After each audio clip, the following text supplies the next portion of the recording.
This is the boot presentation of Board Performance by Michael Rogers and Reba Pendleton.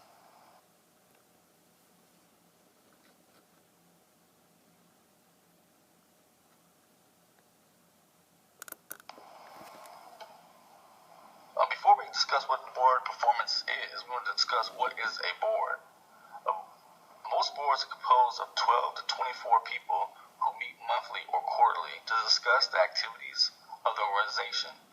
The board oversees the organization and its executive. The board formulates policies and goals for the future.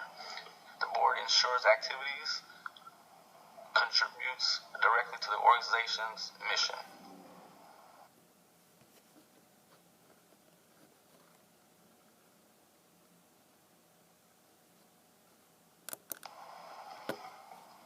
Okay, Mike just told you what a board is. Now we're going to talk about the differences in a nonprofit and for-profit board. First, let's talk about the similarities. Both type of organizations can grow, transform, merge, or die. Success isn't guaranteed for either, and it requires sustained work. Also, for a profit and nonprofit, cash is king. And then another similarity is good management and leadership really matters. Delivery of service, motivating and inspiring staff, and conceiving new directions for growth are vital to both a profit and nonprofit organization. Planning, budgeting, and performance measures systems are vital. Both face the challenges of integrating subject matter specialists into a generalist framework. Both add value to society, but in different ways. So now we're going to talk about the differences between for-profit and nonprofit boards. For-profit boards, you'll see they have the mission is important, financial results are important, financial metrics of performance such as P&I, stock prices, and cash flow are very important. For a profit board, short-term goals are important. Small boards are paid governance. Few board committees and combined chair CEO plus leadership director.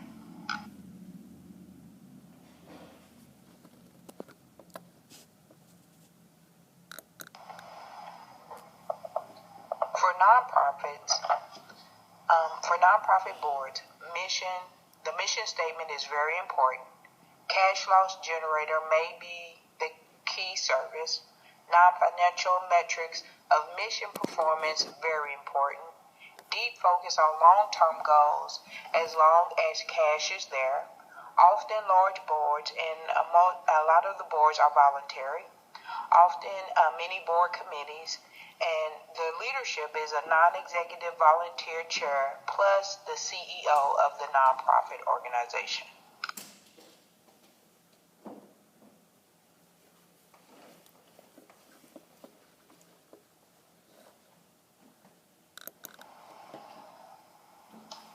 Now we're going to discuss what is board performance. Kessler describes several definitions in his literature. He describes that board performance is careful execution of certain processes according to a set of principles.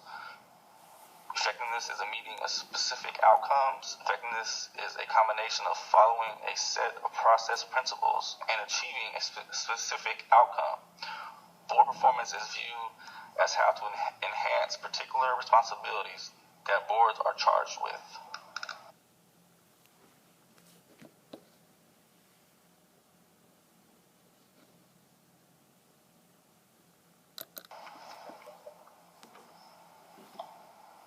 Now we're going to discuss a model of board performance and the areas of competencies, which was done by Chet in 1991 and 1996. He gives 6 areas. One is contextual.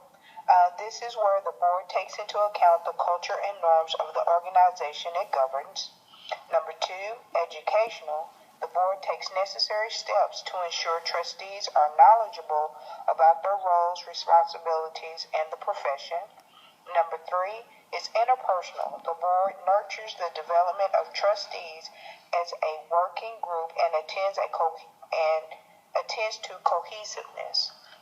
The next one is analytical. The board recognizes the complexities of issues and accept ambiguity as healthy preconditions for critical discussions.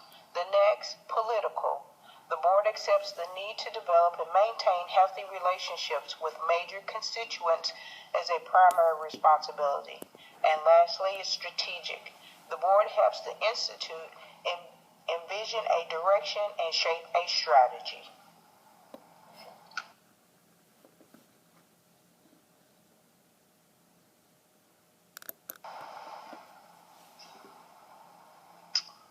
Within the model, there are 6 strategies.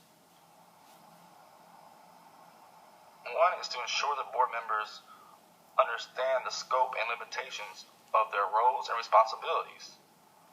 There are also cultivate a rapport and shared vision between the board and chief executives. The next is to engage the board and executive in defining and assessing the challenges and opportunities the organization faces. Next is to encourage the board to create a plan to address the challenges and opportunities. After that, the board makes sure the board members have the information they need to make decisions. And lastly, to keep the board members' agendas focused on priorities.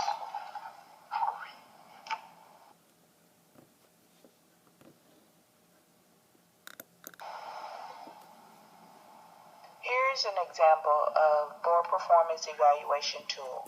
And in this evaluation tool, there's 2 areas of evaluation, which is behaviors and processes.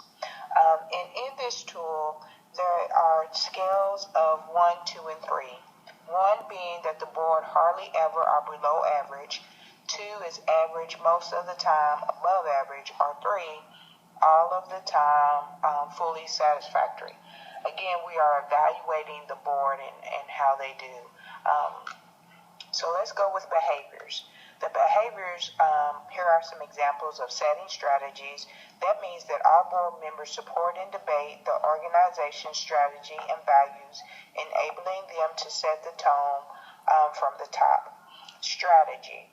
Board members have a clear understanding of the organization's core business, its strategy, direction, and the financial and human resources necessary to meet its objectives. Board performance. Again, the board sets itself objectives and measures its performance against them on an annual basis. And another example is managing board meetings and discussion. Board meetings encourage a high quality of debate with robust and probing discussions. Now let's look at the processes again of this evaluation tool. We're looking at the composition.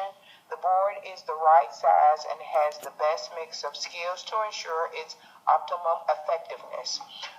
Terms of reference. The terms of reference for the board are appropriate with clarity,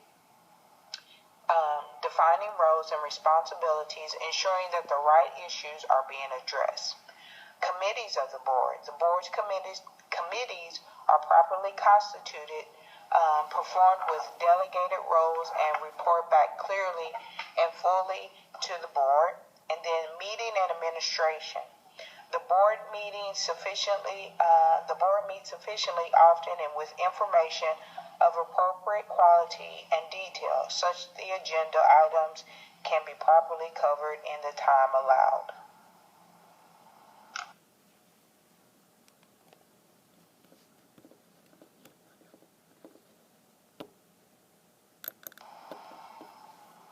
This concludes our presentation about board performance. Here is a list of references that we used during this presentation.